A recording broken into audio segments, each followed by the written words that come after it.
Hello everyone, Shri Vidur आश्रम परिवार के इस प्लेटफॉर्म पर आप सभी का हार्दिक स्वागत है। हमें आपके साथ स्वामी कुमारानंद और आप देख रहे हैं हमारा यूट्यूब चैनल श्री विदुर आश्रम परिवार। आज हम आपके साथ ऐसे महापुरुष के बारे में चर्चा करेंगे जिन्होंने अपनी असीम मेहनत, असीम हिम्मत और असीम आस्था के बल पर बहुत ही खराब हालातों में अमेरिका की यात्रा पूर्ण की, जिनका नाम है भक्ति वेदांत स्वामी श्रील प्रभुपाद जी महाराज। अगस्त 13 सन 1965। यद्यपि जलदूत सिंधिया स्टीम नेविगेशन कंपनी का नियमित मालवाहक जहाज है, किंतु इसमें एक यात्री केविन भी रहता है। अगस्त सितंबर 1965 में कोलकाता से न्यूयॉर्क की समुद्र यात्रा के दौरान इस केबिन में सवार थे श्री अभय चरणारविंद भक्ति वेदांत स्वामी श्री प्रभुपाद जी महाराज, जिनकी आयु उस समय 69 वर्ष लिखी थी और जिनके निशुल्क टिकट के साथ भोजन की व्यवस्था भी थी। जलदूत, जिसके कप्तान अरुण पंड्या थे और जिनकी पत्नी उनके साथ थी, शुक्रवार 13 अगस्त को सुबह 9 बजे कोलकाता से चला। भक्ति वेदांत स्वामी ने अपनी डायरी में लिखा, केविन अत्यंत आरामदेह है। भगवान श्री कृष्ण को धन्यवाद, जिन्होंने सुमति मोरारजी को सारी व्यवस्था करने की प्रेरणा दी है। मैं अत्यंत सुखपूर्वक हूँ। किंतु 14 अगस्त के दिन उन्होंने लिखा, समुद्री बीमारी, सिर का चकराना, बमन, बंगाल की खाड़ी, भीषण वर्षा और ज्यादा बीमारी। 19 अगस्त को जब जहाज कोलंबो श्रीलंका की बंदरगाह पहुंचा, तब कहीं जाकर भक्ति वेदांत स्वामी जी को अपनी बीमारी से राहत मिली। कप्तान उन्हें समुद्र के किनारे पर ले गए और कार द्वारा कोलंबो घुमा लाए। फिर जहाज भारत के पश्चिमी किनारे पर स्थित कोचीन की ओर चला। उस वर्ष भगवान कृष्ण का जन्म दिवस अर्थात जन्माष्टमी 20 अगस्त को पड़ रही थी। भक्ति वेदांत स्वामी ने इस अवसर पर जहाज के नाविक दल को भगवान कृष्ण के दर्शन के विषय में अद्भुत भाषण देकर अपनी शैली में समझाया और सभी को अपने हाथों से तैयार किया गया प्रसाद बांटा। 21 अगस्त को उनकी 70वीं वर्षगांठ थी, जो समुद्र पर बिना किसी उत्सव के मनाई गई। उसी दिन ये जहाज कोचीन पहुंचा और इसमें बंबई से भेजी गई श्रीमद् भागवत के खंडों से भरी स्वामी जी की पुस्तकों की पेटियां चढ़ाई गई। 23 अगस्त के आते आते ये जहाज लाल सागर में प्रविष्ट हो चुका था, जहां भक्ति वेदांत स्वामी को महान कठिनाई का सामना करना पड़ा। उन्होंने अपनी डायरी में लिखा, वर्षा, समुद्री बीमारी, चक्कर, सर दर्द, अजीर्ण, बमन, 2 दिनों के भीतर ही 2 दिल के दौरे पड़े। उन्होंने अपने मिशन के उद्देश्य का मनन करते हुए ये कष्ट सह लिया, किंतु साथ ही ऐसे भयानक दौरों के 2 दिन बाद ये भी विचार किया कि यदि एक और ऐसा दौरा पड़ा तो वे निश्चय ही बच नहीं सकते। दूसरे दिन रात्रि में उन्होंने सपना देखा कि अपने अनेक रूपों में भगवान कृष्ण नाव चला रहे हैं और उनसे कह रहे हैं कि भक्ति वेदांत, तुम डरो नहीं, बल्कि मेरे साथ आओ। उन्हें भगवान कृष्ण द्वारा रक्षा प्रदान किए जाने का भरोसा हो गया और फिर तीव्र दौरे नहीं पड़े। 1 सितंबर को जलदूत सुएज नहर में प्रविष्ट हुआ और दूसरे दिन पोर्ट सईद में रुका।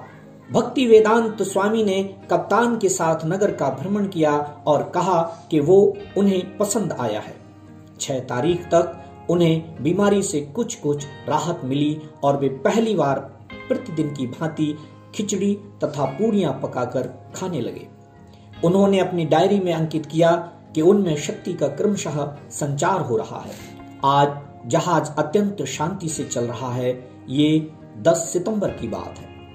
आज मैं कुछ ठीक हूँ, किंतु मैं श्री वृंदावन तथा श्री गोविंद, गोपीनाथ, राधा, दामोदर भगवानों का विछोह महसूस कर रहा हूँ। सांत्वना है तो बस यही कि साथ में चैतन्य चरितामृत है, जिसमें से मैं भगवान चैतन्य की लीलाओं का अमृत पान कर रहा हूँ। मैंने भगवान चैतन्य के आदेश का तथा श्री भक्ति सिद्धांत सरस्वती द्वारा दी गई आज्ञा का पालन करने के लिए ही भारत भूमि को छोड़ा है। मुझ में कोई योग्यता नहीं है, किंतु पूज्यपाद का आदेश पालन करने मात्र के लिए ही मैंने ये विपदा अपने सर ली है। वृंदावन से इतनी दूर मैं उनकी कृपा पर ही पूर्णतया आश्रित हूं।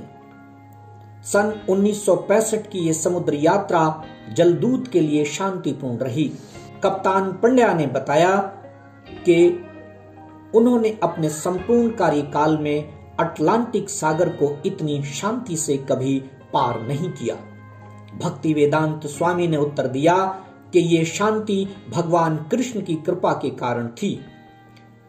श्रीमती पंड्या ने भक्ति वेदांत स्वामी से अनुरोध किया कि वे लौटती बार भी साथ रहें, जिससे लौटती यात्रा में भी ऐसे ही समुद्र पार कर सकें। उन्होंने अपनी डायरी में लिखा, यदि अटलांटिक सागर ने अपना सामान्य रूप दिखाया होता तो शायद मैं मर गया होता, किंतु जहाज की जिम्मेदारी तो भगवान कृष्ण ने ले रखी थी।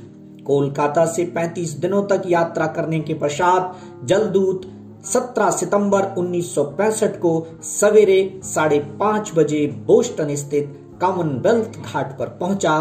जहाज को न्यूयॉर्क शहर जाने के पूर्व बोस्टन में थोड़ी देर के लिए रुकना पड़ा था। भक्ति वेदांत स्वामी को बोस्टन में संयुक्त राज्य के आव्रजन तथा आयात कर विभाग से गुजरना पड़ा। अपने अनुमति पत्र वीसा के अनुसार वे 2 मास तक रुक सकते थे और एक अधिकारी ने उसमें प्रस्थान की संभावित तिथि की मोहर लगा दी। कप्तान पंड्या ने स्वामी जी से कहा कि वे उनके साथ बोस्टन घूमने आए, क्योंकि कप्तान को वहां कुछ खरीदारी करनी थी। वे एक पुलिया पार करके एक व्यस्त व्यापारिक क्षेत्र में पहुंचे, जहां पुराने गिरजाघर, माल गोदाम, कार्यालय, शराब घर, प्रदर्शनात्मक पुस्तकों की दुकानें, रात्रि क्लब तथा होटल थे। भक्ति वेदांत स्वामी जी ने थोड़ी देर के लिए शहर देखा, किंतु बोस्टन में अपने अल्पकालिक प्रवास में उन्होंने अमेरिका में पदार्पण के अतिरिक्त जो सबसे महत्वपूर्ण कार्य किया वो था मार्कंडेय भागवत धर्म, अमेरिका में कृष्ण भक्ति का प्रचार शीर्षक से बंगला कविता का लेखन। उस दिन उन्होंने जहाज पर जो पद्य लिखे उनमें से कुछ इस प्रकार हैं। हे भगवान कृष्ण, आप इस तुच्छ प्राणी पर इतने दयालु हैं, किंतु मुझे ये पता नहीं कि आप मुझे यहाँ क्यों लाए हैं।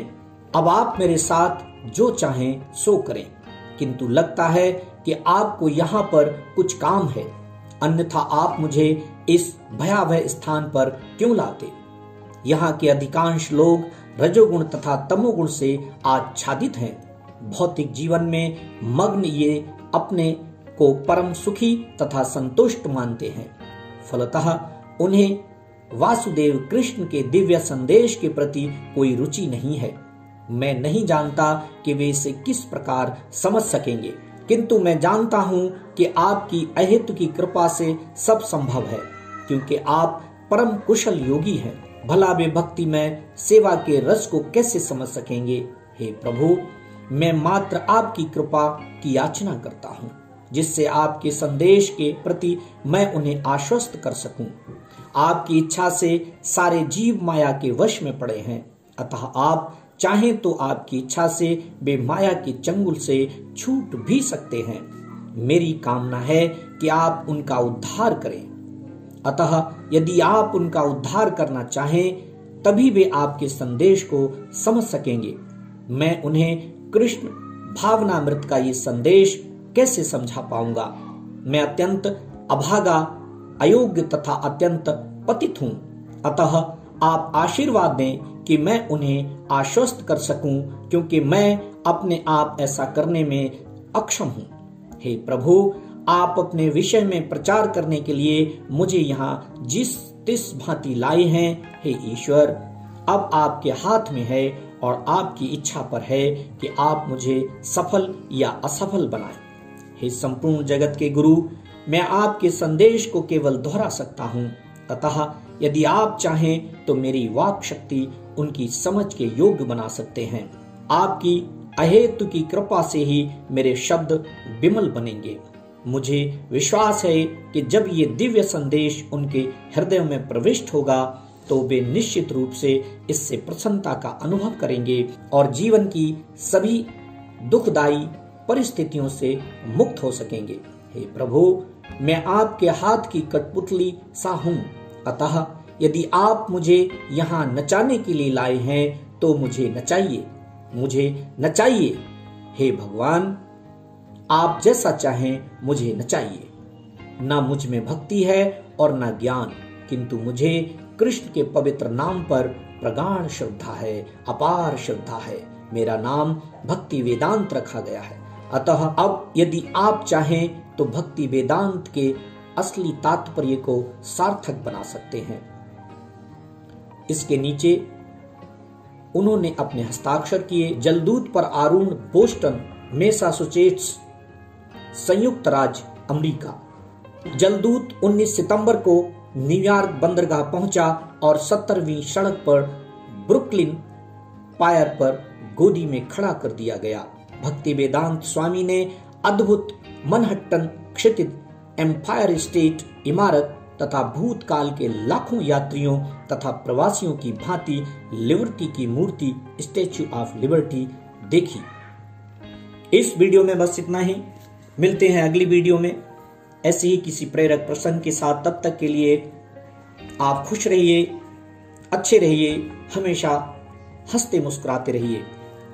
हमारा आशीर्वाद और हमारा साधुवाद आप यूं ही हमेशा हंसते मुस्कुराते रहें, स्वस्थ रहें, मस्त रहें, व्यस्त रहें, पर अस्त व्यस्त ना रहें। जय श्री राम।